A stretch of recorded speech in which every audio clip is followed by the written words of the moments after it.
le monde. Bonsoir chers enseignants, chers étudiants et chers élèves.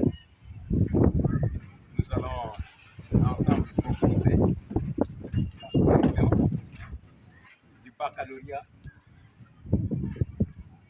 2023, série C, épreuve des sciences de la vie et de la terre, et plus particulièrement les problèmes de génétique. Ces problèmes a deux croisements. Et Mendel a croisé ici le poids. C'est pourquoi j'ai écrit ici matériel biologique poids. Matériel biologique poids. Et nous avons deux croisements ici. Le croisement numéro 1 consiste à croiser deux parents. Le premier parent a les graines lisses et jaunes. Le deuxième parent a les graines ridées et vertes. Ces croisements fournissent une génération F1 composée uniquement de graines lisses et jaunes. Par contre, le deuxième croisement est une autofécondation qui consiste à croiser les individus de F1 entre eux.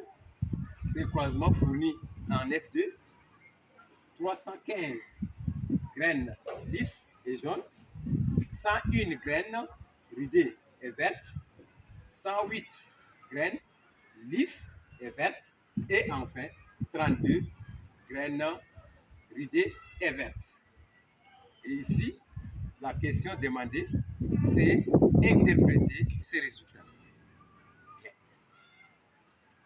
Comme en mathématiques, quand on donne une fonction et qu'on demande d'étudier cette fonction, il y a une démarche à suivre.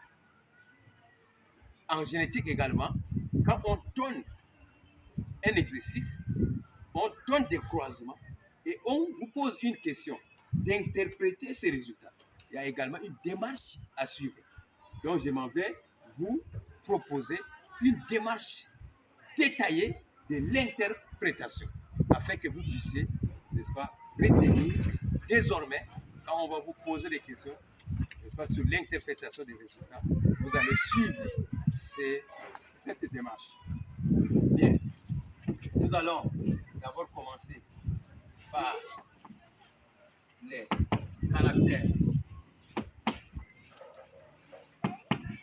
caractères étudiés. Nous allons voir quels sont les caractères étudiés dans ces croisements. Nous avons ici au tableau deux caractères étudiés. Le premier caractère, c'est l'aspect des graines, c'est-à-dire nous avons des graines lisses et des graines ridées. Deuxième caractère, la couleur des graines ou encore la coloration des graines jaunes et vertes. En deuxième lieu, nous avons le nombre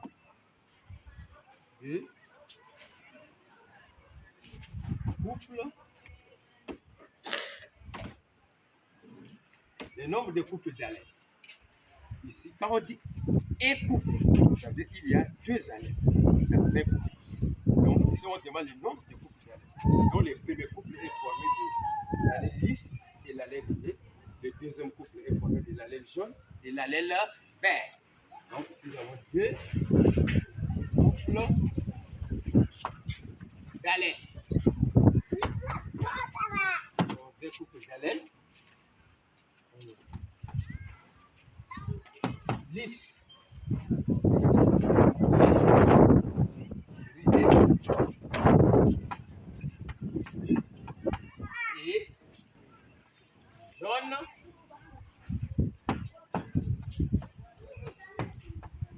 vert. Voici les deux couples d'allèles. Après le nombre de couples d'allèles, on va directement au type hybride. Au type d'hybridation. C'est-à-dire, dans ces deux croisements, il s'agit du mono-hybridisme ou bien du dihybridisme ou encore du trihybridisme. Donc, on va ici dire qu'il s'agit des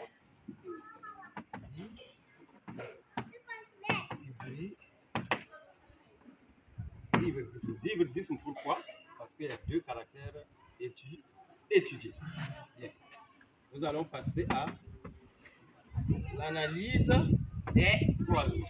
Nous allons analyser le premier croisement et nous allons également analyser le deuxième croisement. Je vais commencer par le croisement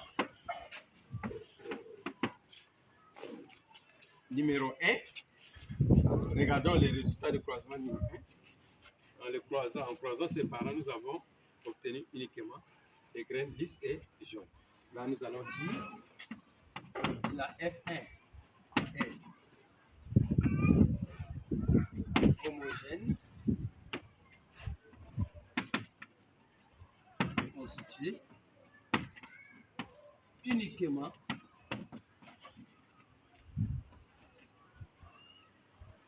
des graines lisses et jaunes. La première loi de Mendel, première loi de Mendel,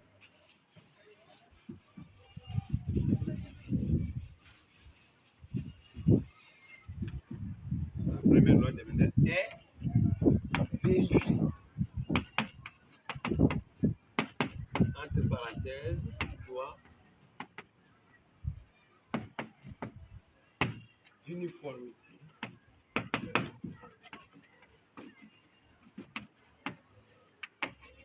des hybrides de la F1. Ce qui montre que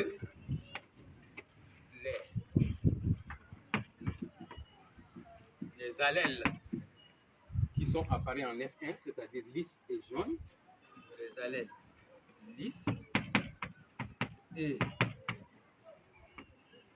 jaunes dominent respectivement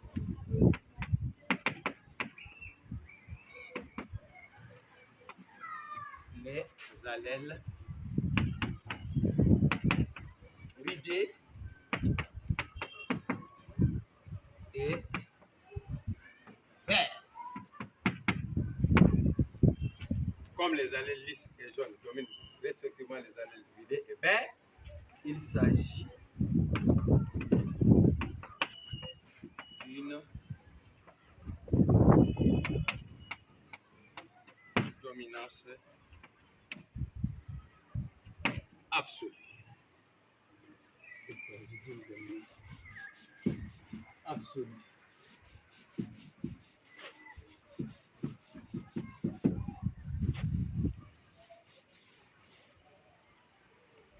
D'une dominance absolue. Comme la F1 est homogène, c'est-à-dire les parents croisés sont de race pure.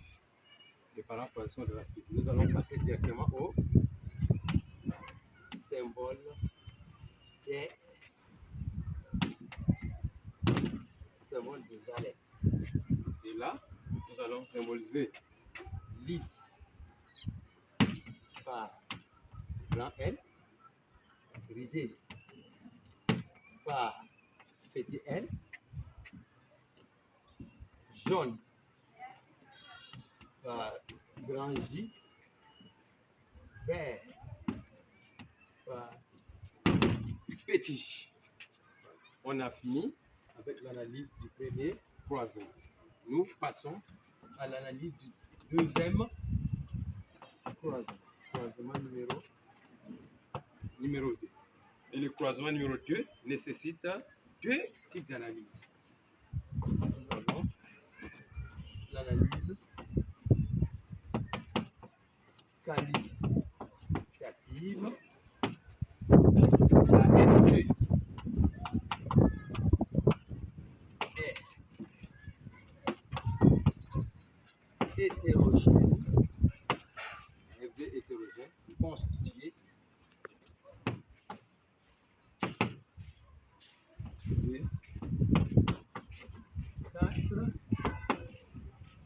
phénotype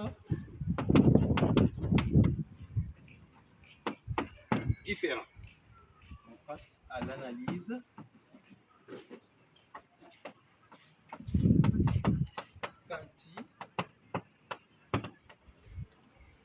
L'analyse quantitative. Et nous allons calculer l'effectif total. Nous avons ici 315 plus 101 plus 108 plus 32. Tout calcul fait, nous obtenons un effectif total de 556 graines. 556 graines.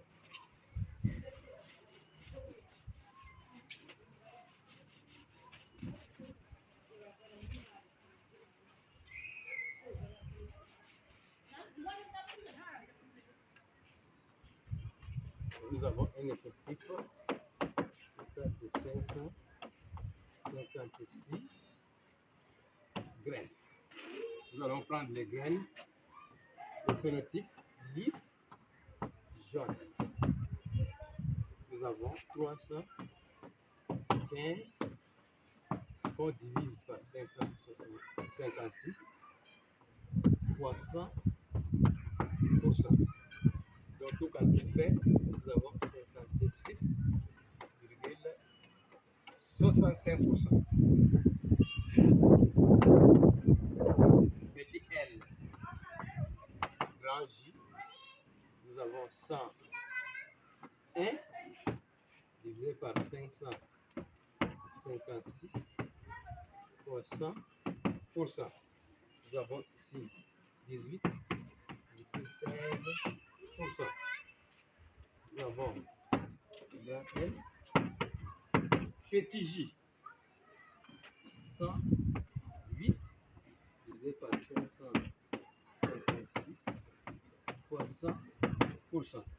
Le calcul fait, nous avons 19,42%. Et enfin, petit L, petit J, ça fait 32 divisé par 556 fois 100%. Nous avons 5,75%. Regardez bien ces pourcentages par rapport au pourcentage caractéristique que nous avons vu. Ces pourcentages ressemblent à quel pourcentage? Donc ces pourcentages ressemblent, ça nous allons arrondir à 56,25%, soit 9 16e. Et ici, nous allons arrondir à 18,75%, soit 3 16e. Au milieu ici, nous allons arrondir également à 18,75%, soit 3 16e. Et enfin, les 5,75, nous allons arrondir ça à 6,25%, soit 1 16e. Donc, les proportions 9 16e, 3 16e, 3 16e et 1 16e sont conformes à la troisième loi de Mendel. Nous allons dire ces proportions sont conformes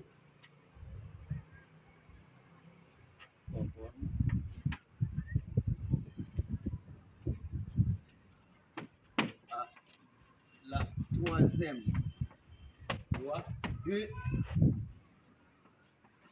Mendel, qui est la loi de disjonction indépendante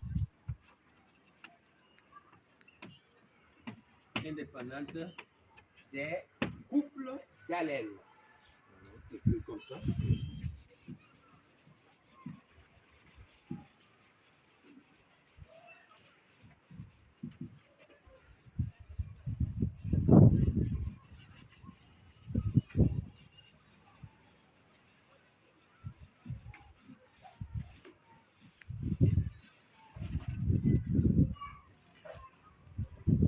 conjonction indépendante est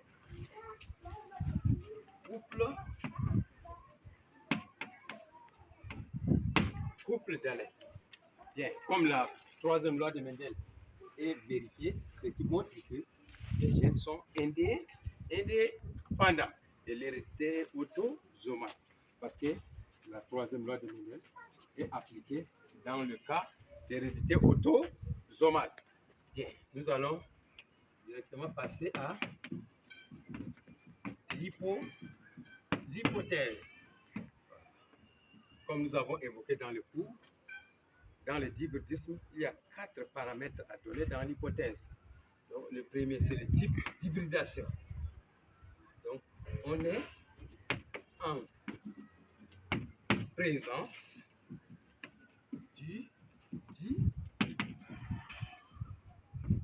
hybridisme. Ça, c'est le type d'hybridation. Deuxième, c'est le type d'hérédité.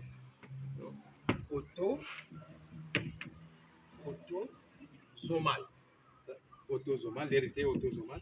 Et le troisième, c'est la relation entre les gènes. Est-ce que les gènes sont indépendants, totalement liés ou partiellement liés?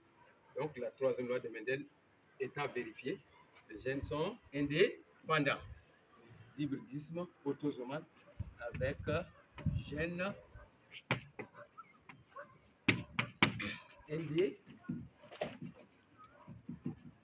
indépendants. C'est le type de dominance qui reste. Est-ce qu'il s'agit d'une dominance absolue ou bien d'une codominance? Nous avons déjà évoqué dans l'analyse du premier croisement qu'il s'agit d'une dominance absolue. Donc, cas de dominance absolue. On peut aussi dire la dominance totale ou encore la dominance complète. Là, nous avons fini avec l'hypothèse. Nous allons passer à la vérification de l'hypothèse. Vérification de l'hypothèse ou encore l'interprétation factorielle. Et comme nous avons deux croisements, nous allons vérifier tous les deux croisements. Croisement numéro 1. Donc il s'agit de croiser P1 avec P2.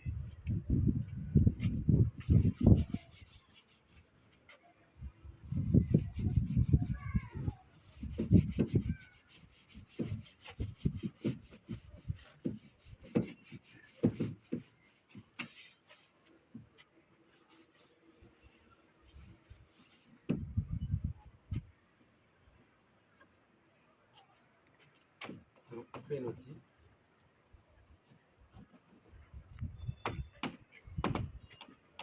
P1, grand L, grand J, fois petit L, petit J, P2.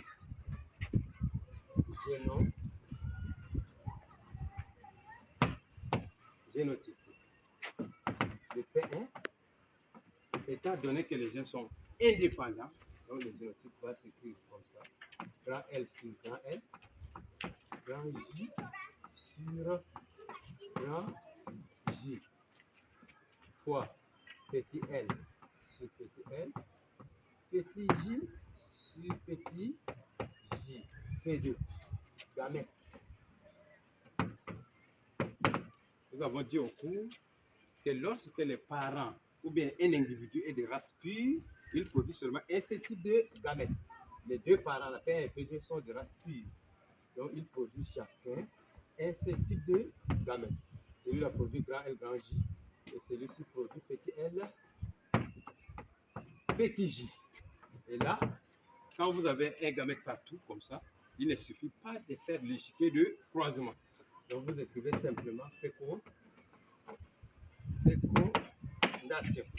F1, vous avez, comme les gènes sont indépendants, vous mettez tous les allèles dominants en haut.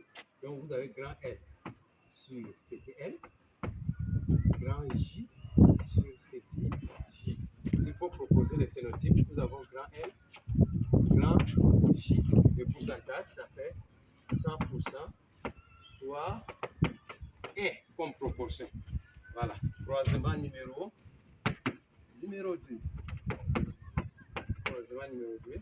Le croisement numéro 2 s'effectue entre F1 avec F1. Donc nous avons le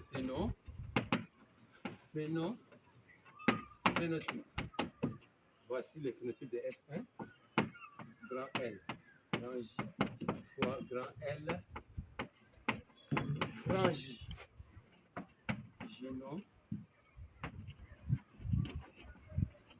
Génotype. F1, grand L sur petit L, grand J sur petit J. Grand L sur petit L, grand J sur petit J. Ça c'est F1. Les F1 étant identiques, comme les gènes sont indépendants, et les F1 étant également hétérozygotes, chaque individu de F1 va donc produire 4 types de gamètes dans les proportions un quart chacun. Donc, un quart chacun, c'est ce que nous allons directement faire. Donc, gamètes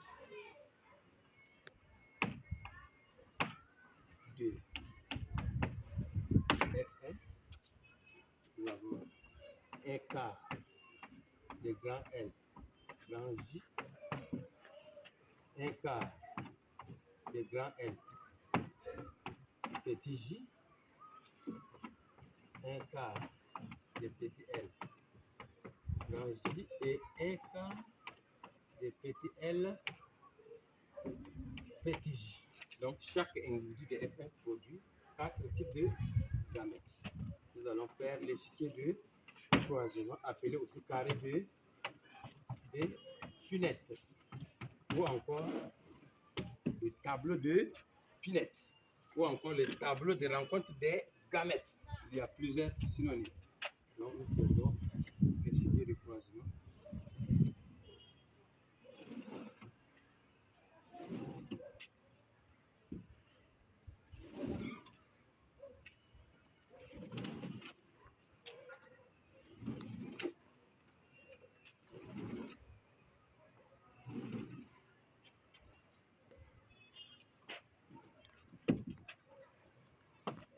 Nous allons placer ici gamètes F1, F1. Nous avons ici un quart de grand L, grand J, un quart de grand L, petit J, un quart de petit L, grand J, un quart de petit L, petit J.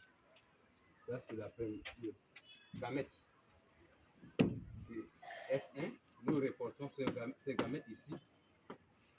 Un quart de grand L, grand J, un quart de grand L, petit J,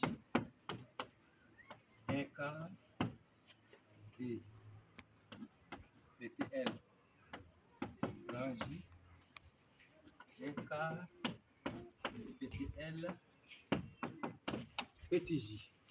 Voilà. Donc, j'ai rempli seulement une case et les autres cases, vous pouvez les remplir, n'est-ce pas, à la maison. Donc, j'ai ici un quart fois un quart, ça me donne un 16e.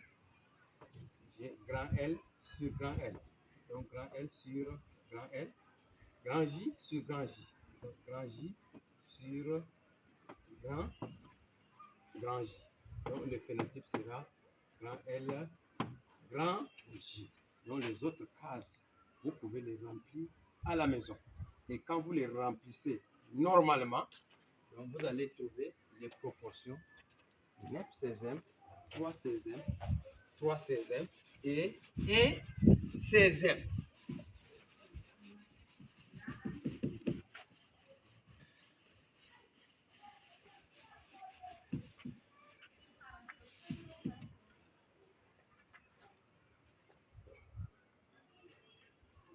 Donc, vous allez trouver le bilan phénotypique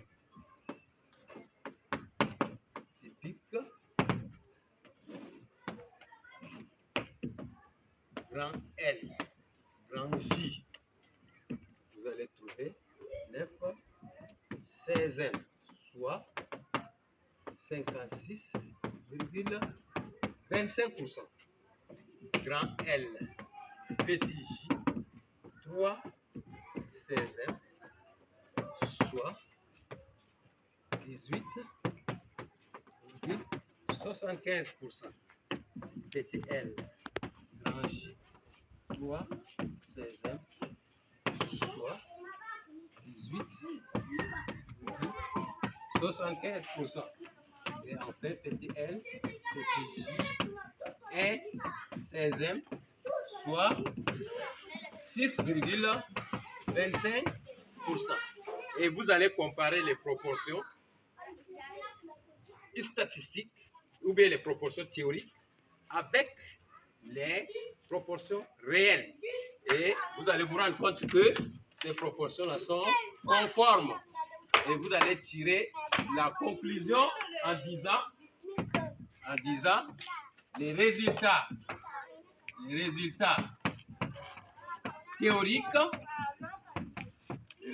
théoriques sont conformes aux résultats expérimentaux.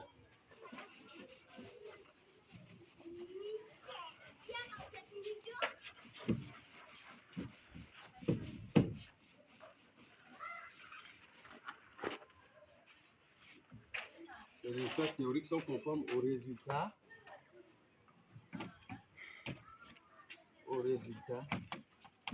expérimentaux. Alors, l'hypothèse est vérifiée. L'hypothèse est vérifiée.